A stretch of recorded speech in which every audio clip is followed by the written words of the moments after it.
man can be himself only so long as he is alone. If he loves, he ceases to be what he is. Arthur Schopenhauer. There comes a moment, a silent, soul-splitting moment, in every man's life when the illusions begin to crack. He looks at the very things he once chased with blind devotion. Love, companionship, the dream of a future shared with someone who whispers promises of understanding. But what if all of it was a lie? Arthur Schopenhauer didn't just question it, he dismantled it. This was a man who peered into the dark machinery of human desire and refused to look away. To him, romance was not salvation, it was seduction by nature itself. A trap, a beautifully wrapped prison. What the world celebrates as love he called delusion. What most hail as intimacy he revealed as biology, dressed in the robes of fantasy.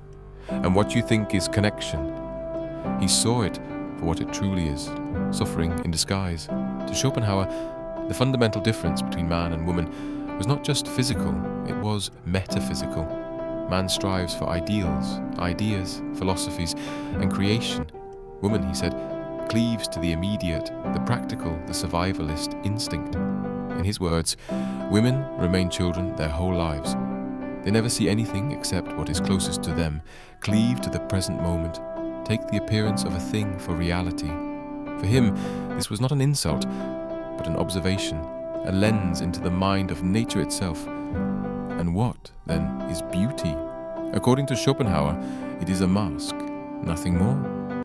A biological bait designed to seduce, to disarm, and ultimately to capture the mind of man. He believed a woman's beauty was not a gift to the world, but a trap meant to weaken a man's judgment, to pull him from his pursuits and reduce him to a servant of his own urges.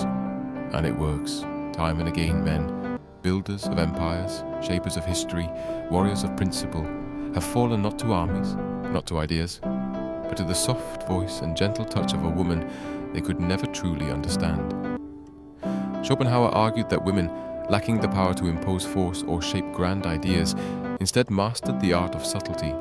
Their power was quiet, but effective, an influence not over the battlefield, but over the bedroom, the household, and the very desires of men. Where men built the world, women shaped the men who built it, through charm, through emotion, through need. And yet, society romanticizes this, calls it love, pretends it is sacred. But to Schopenhauer, it was a transaction dressed in poetry, a biological imperative cloaked in sacred vows.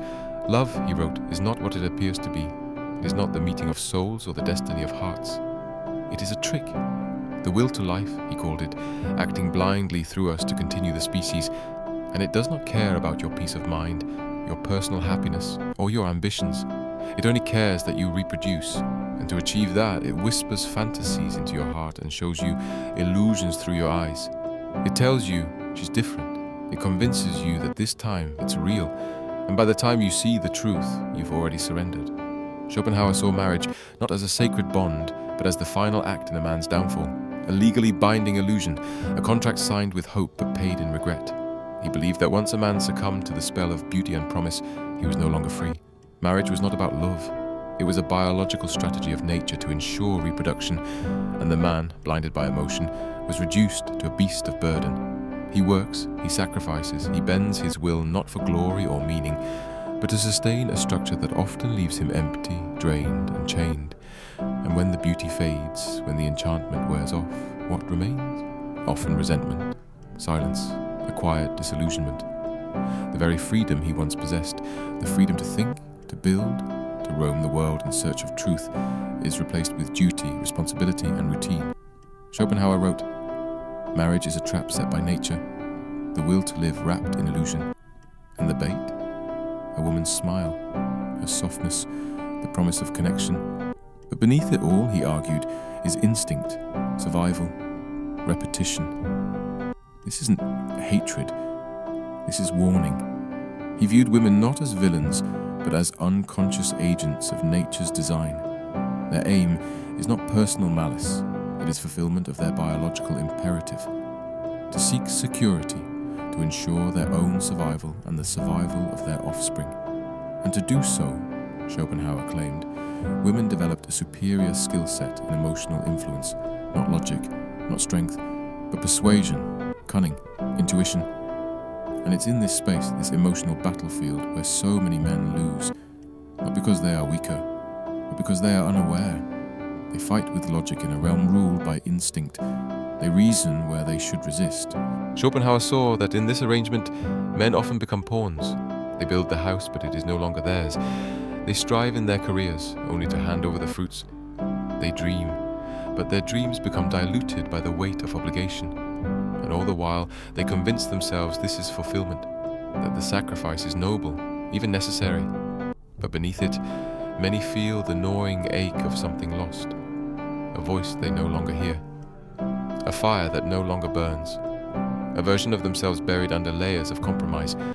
He warned of this fate, not to condemn women, but to awaken men, to open their eyes to the forces at play, to see through the veil before it's too late.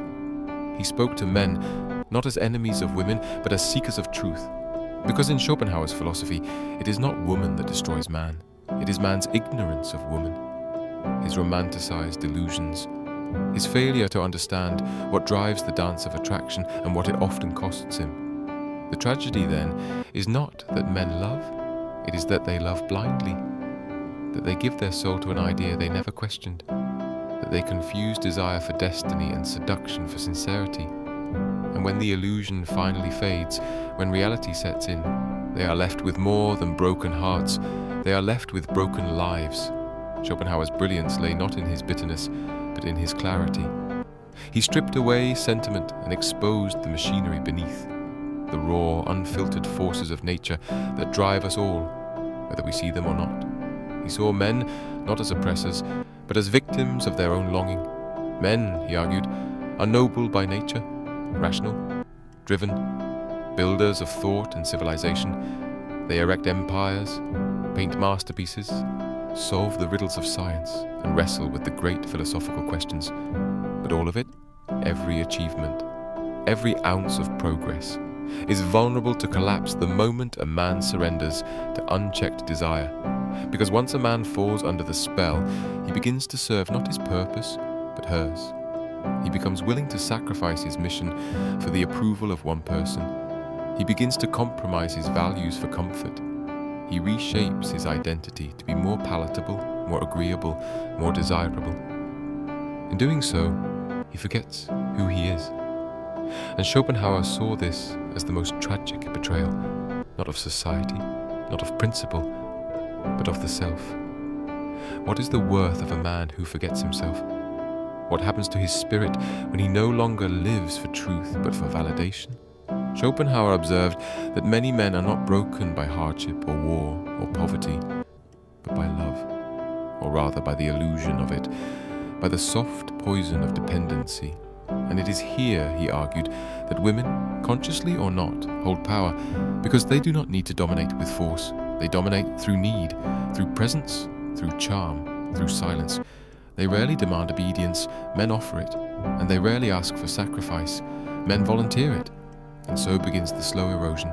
First, it is the time he once gave to his ambitions. Then it is the fire that once burned for his craft. Then it is the solitude that once gave birth to ideas.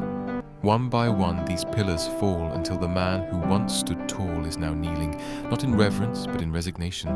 His purpose becomes maintenance. His joy becomes avoidance. His dreams shrink to accommodate someone else's comfort.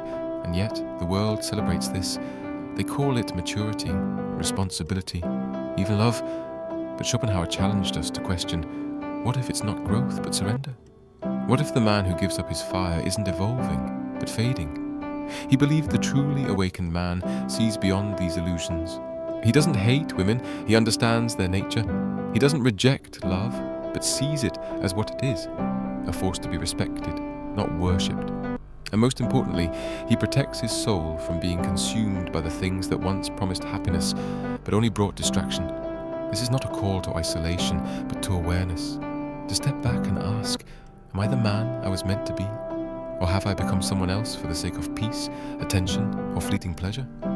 Schopenhauer's voice is not one of anger, it is one of warning. A quiet but unrelenting truth echoing through the generations, calling men back to themselves before it's too late. In Schopenhauer's world, the highest form of man is not the lover, the husband, or even the warrior. It is the philosopher. The one who sees the game for what it is and chooses not to play. The one who turns away from the noise, from the seduction, from the applause of others, and instead faces the silence within. He believed that only through detachment could a man be free. Only by renouncing the illusion of fulfillment through others could he begin to understand his true nature. He pointed to the great men of solitude, Buddha, the Stoics, the saints and sages who walked alone, not because they were unloved, but because they were unwilling to trade their peace for momentary affection. They saw through the mirage of romantic salvation. They chose wisdom over warmth, clarity over comfort. And it was in that solitude, Schopenhauer argued, that man finds power, not the kind that dominates others, but the kind that reclaims the self. This path is not for everyone. Most will reject it. Society will call it cold, detached, even bitter.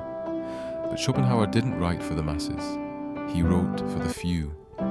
The men who are ready to see, the men who have suffered enough to ask why, the ones who have chased love, lost themselves, and now seek something real, not validation, not comfort, but truth.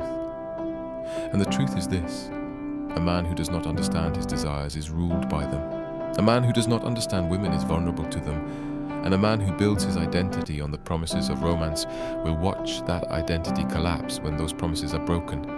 Schopenhauer challenges every man to ask, are you awake, or are you dreaming someone else's dream? This is not a rejection of love, it's a call to love differently, to love your mind, to love your purpose, to love the stillness that speaks when the world goes quiet. Because the man who can sit alone with his thoughts and feel no hunger, no longing, no ache for something more, that is the man who cannot be controlled. That is the man who's truly free.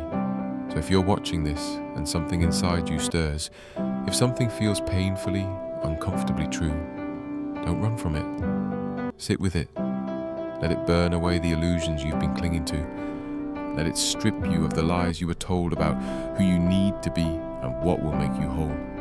You were never meant to live in chains disguised as comfort. You were never meant to die in a life built on compromise. You were meant to see clearly, to walk alone if you must, to rise not because someone told you to, but because you remembered who you are.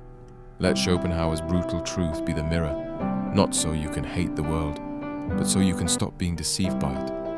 And once you see clearly, you never unsee. If this message opened your eyes, share it, like, subscribe, and let other men hear what they were never told, because the truth will set you free. But first, it will shatter everything you thought you knew. If this video stirred something in you, if it challenged the way you think or made you see the world just a little clearer, don't let it end here. Like the video, share it with someone who needs to hear the truth, and subscribe for more content that speaks to the mind, not just the moment. And if you believe in this message and want to support the mission, consider joining the channel membership or checking the support link in the description. Your support helps keep these conversations alive and spreading.